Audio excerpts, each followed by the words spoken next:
Vamos ahora a la conferencia de prensa que da la jefa de gobierno de la Ciudad de México. Una diferencia con el reporte que hace el gobierno de México. Ellos reportan los que están hospitalizados directamente, que ya se les hicieron prueba y salieron positivos de COVID-19. Nosotros estamos reportando casos que están confirmados y casos sospechosos con enfermedades respiratorias que están intubados en la Ciudad de México. Y pasamos del domingo a el día de hoy, miércoles, de 265 a 343 hospitalizados intubados en la Ciudad de México. Estamos trabajando con las instituciones de salud, institutos nacionales de salud, el Hospital General de México, Juárez, nuestros hospitales, nuestros 4 hospitales de la ciudad, los hospitales del Estado de México, el IMSS y el ISSSTE, para ampliar lo más rápidamente posible el número de camas que puedan recibir personas en situación grave. Pero es importante que la ciudadanía sepa que 78 casos, se incrementó en 78 casos en tan solo 3 días en la Ciudad de México. Entonces, ¿esto qué nos dice? Pues seguir insistiendo en que la gente se quede en casa. Estamos en emergencia sanitaria y lo que no queremos es que haya saturación en los hospitales. Hemos notado un incremento en la circulación en estos días. Estamos haciendo una revisión de cuál es la razón de este incremento. Estamos haciendo los números. El día de mañana ya los presentamos, pero es nuevamente la insistencia a todos y a todas de que nos quedemos en casa y de que si tienen algún síntoma puedan comunicarse a Locatel o a nuestro sistema SMS para poder ser atendidos. Entonces le paso el micrófono a nuestro secretario de Seguridad Ciudadana y después contestamos las preguntas.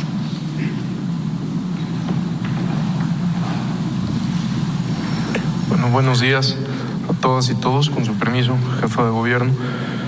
Me dirijo a ustedes para informarles el estado que guarda la seguridad pública en la ciudad, así como las acciones que ha implementado la Secretaría de Seguridad Ciudadana en el marco de esta contingencia. Me gustaría empezar haciendo una sentida mención a los compañeros que desafortunadamente perdieron la vida por complicaciones en su salud derivado de este virus.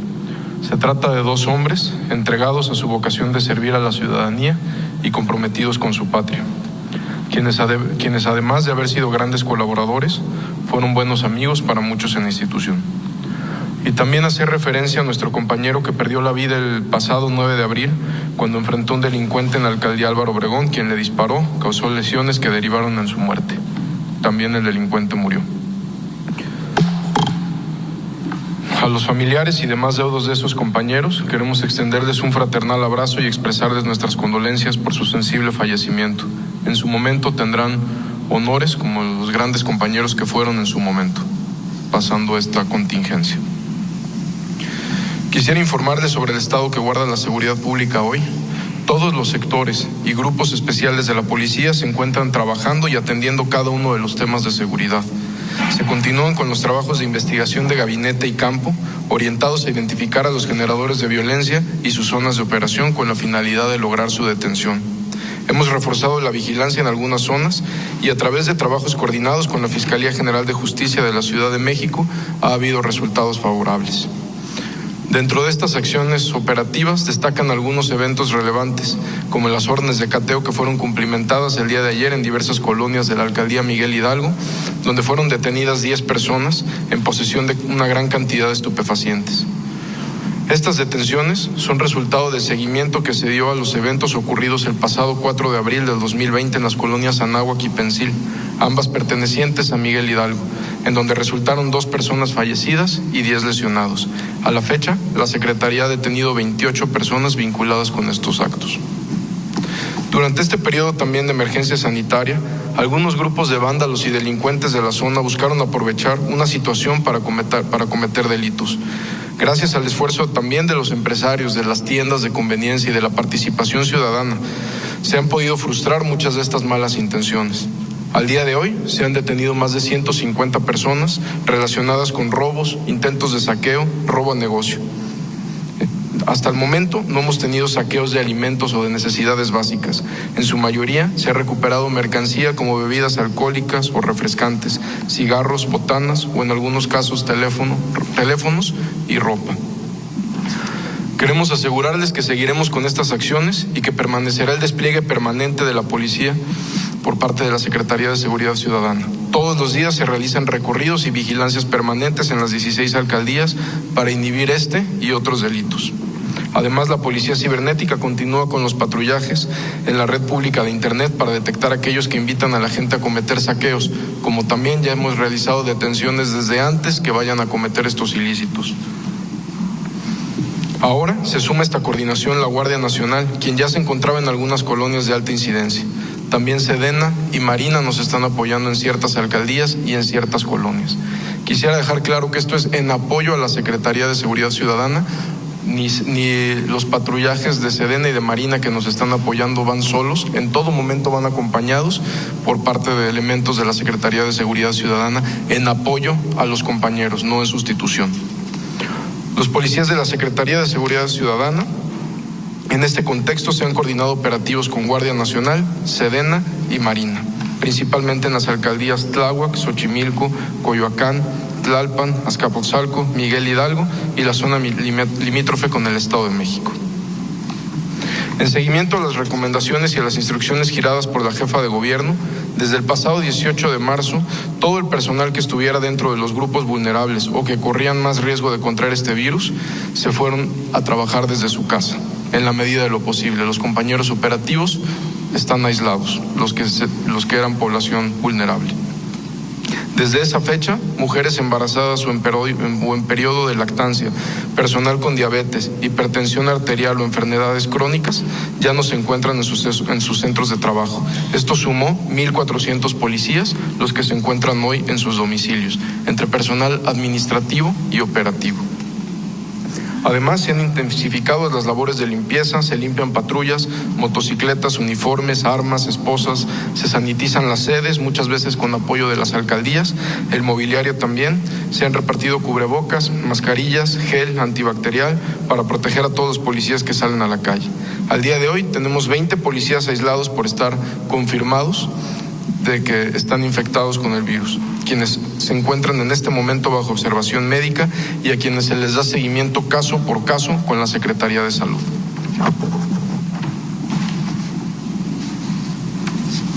Finalmente, solo hacer un reconocimiento a los compañeros y agradecimiento también a nuestros compañeros. No dejamos de reconocer el valor y la entrega de nuestra policía. Tengan la seguridad que es una gran policía y en estos momentos se está demostrando aún más la entereza con la que está trabajando. Muchas gracias.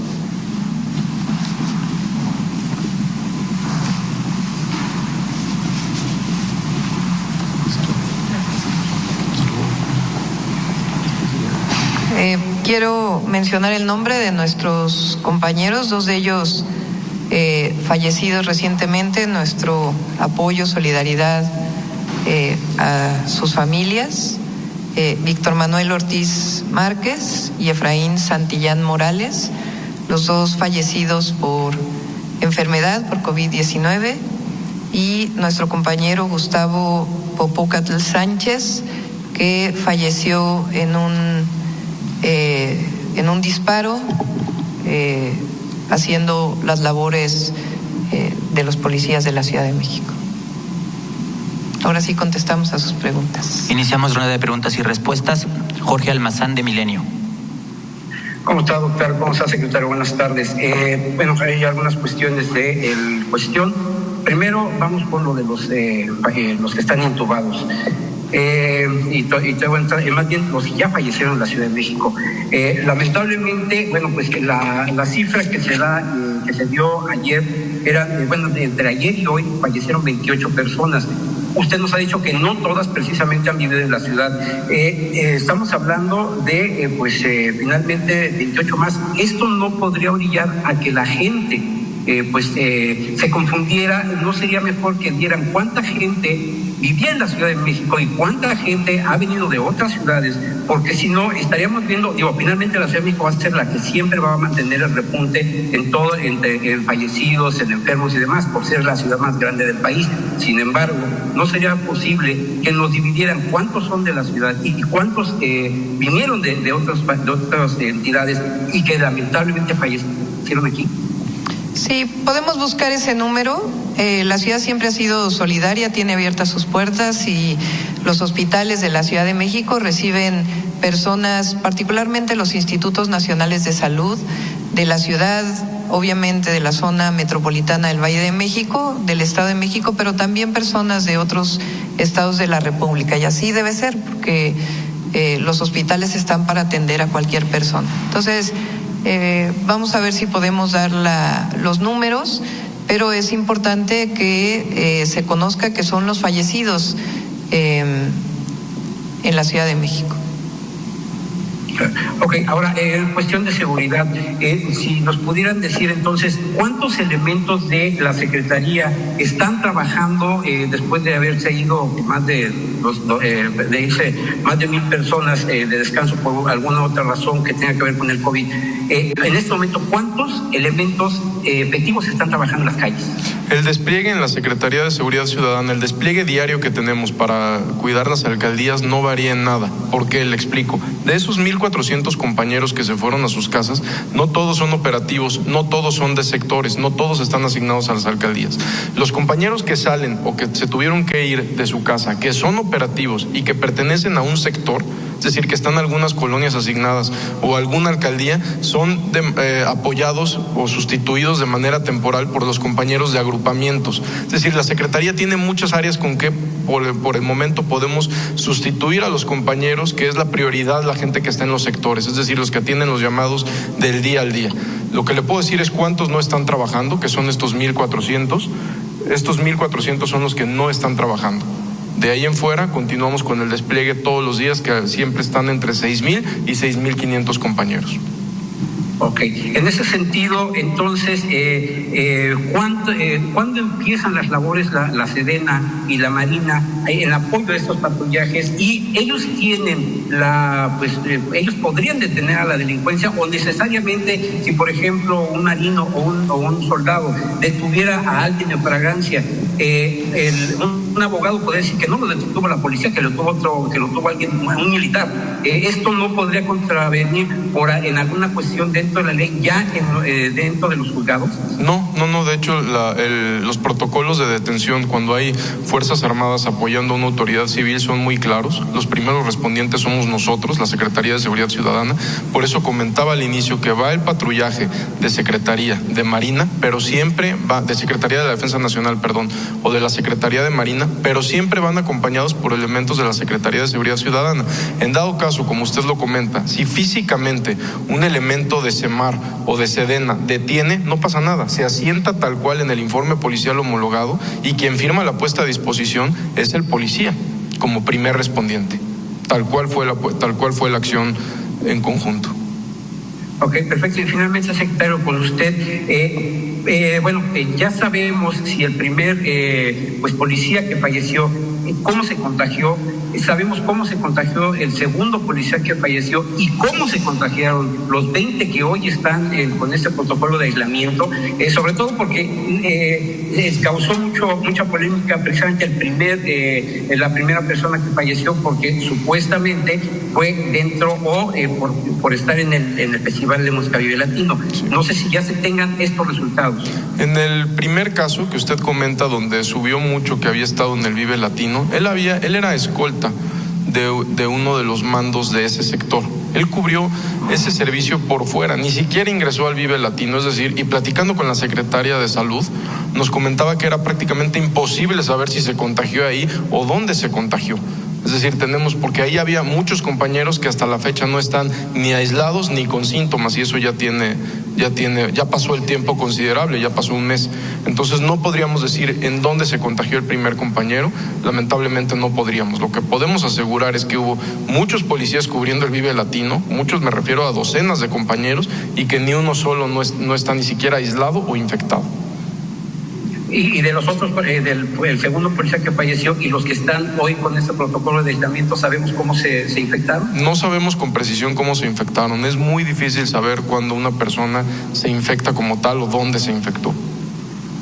Muy bien, perfecto. Gracias, secretario. Y doctora, con usted en cuestión de lo que ayer comentó el doctor López-Gatell, precisamente a que, bueno, pues hoy entre Gobernación y la Secretaría de Salud firmarían un acuerdo precisamente para, pues, quitar esta cuestión de incineramiento de cadáveres y que, bueno, puedan ser, pues, llevados a panteón. En ese sentido, hay suficientes lugares en los panteones, porque además sabemos que muchos de estos lotes, como se les llama, están ya apartados, ya están pagados por familias que, bueno, pues quisieran descansar junto con sus papás, con su mamá, etcétera. Y la otra, si finalmente ustedes ya van a publicar, o cuándo se publica ya esta situación de apoyo a gastos funerarios, de cuestiones de incineración, si es necesario, etcétera. No sé si y también, bueno, pues como lo dijo ayer, la venta para, bueno, pues eso, a lo mejor es un tema difícil, pero la venta para, pues, la gente que fallece, para los cadáveres, si se va a hacer alguna compra, si ya se tiene, si ya está todo esto previsto para la ciudad, doctora. Sí, en el caso de la Ciudad de México, sí se permite el caso de la cremación. Todo está asociado a un protocolo con el Registro Civil, con la Secretaría de Salud y la Consejería Jurídica y la Secretaría de Gobierno han estado trabajando esto, y en coordinación también con el Gobierno Federal. Entonces, el protocolo se va a publicar ya.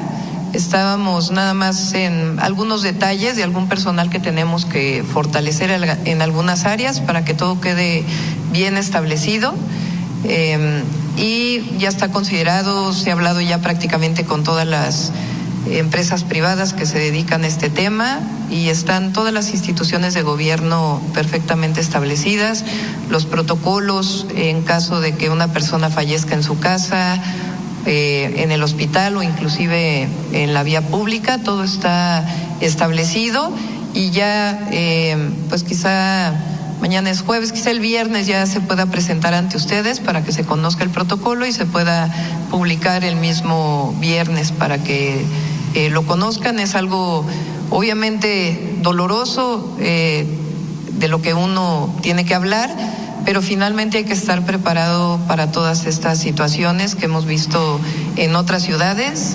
El crecimiento en la ciudad, aún con todo lo que hemos dicho, está trabajado junto con las instituciones de salud.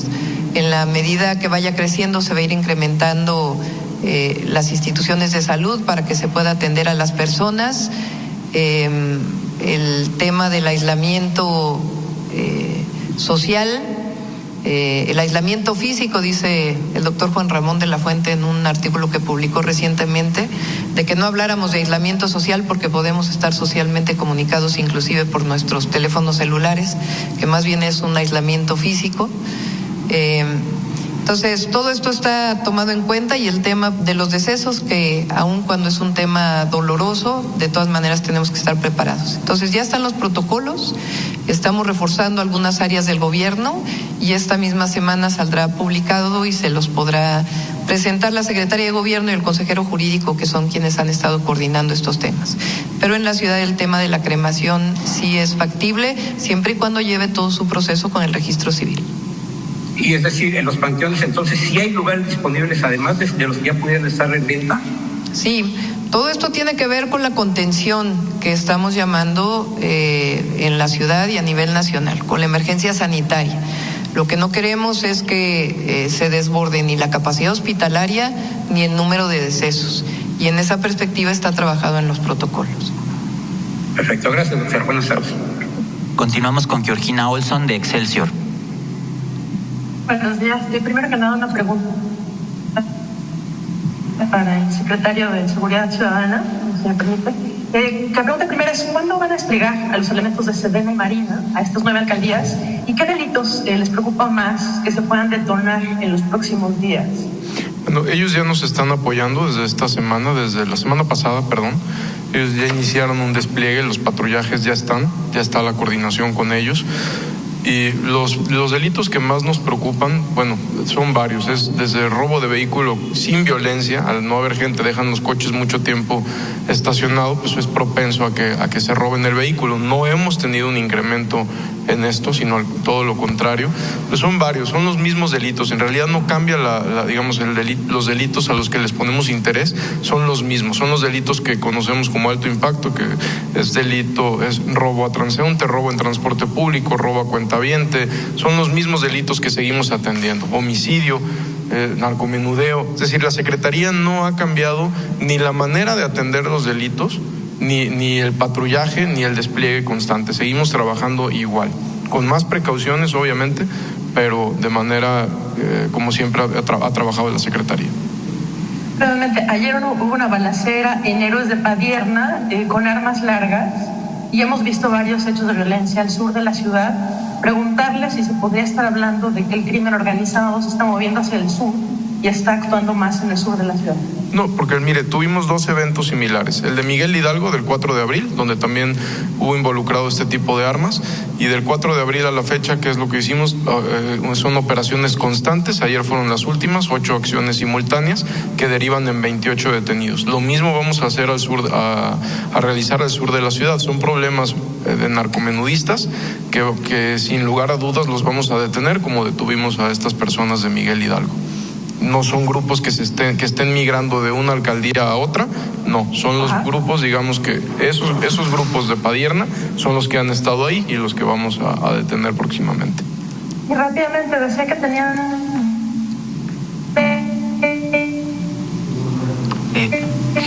enfermos de COVID. Preguntarle si a las personas que estuvieron en contacto con estos 20 casos de COVID, ¿ya los mandaron a casa? Y si es así, ¿cuántas personas son?